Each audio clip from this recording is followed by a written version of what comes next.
ঈদ মুবারক সবাইকে। আজকে আমি আপনাদের জন্য একেবারে সহজভাবে একটা সেমাইয়ের রেসিপি নিয়ে আসলাম। অ্যাকচুয়ালি দিস ওয়ান লাচ্চা সেমাই।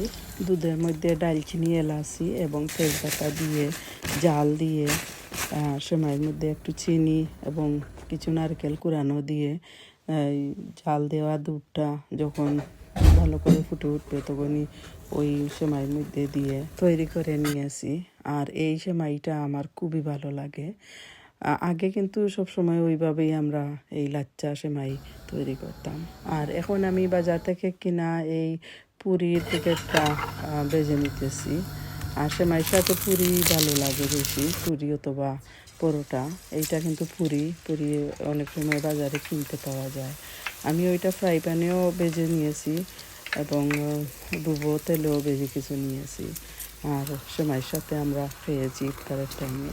আপনারা চাইলে ঈদের দিন সহজভাবে এই সেমাইটা তৈরি করে নিতে পারবেন, সাথে পুরি অথবা পরোটা। ওকে, সবাই ভালো থাকবেন। সবাইকে অগ্রিম ঈদের শুভেচ্ছা। আল্লাহ হাফিজ।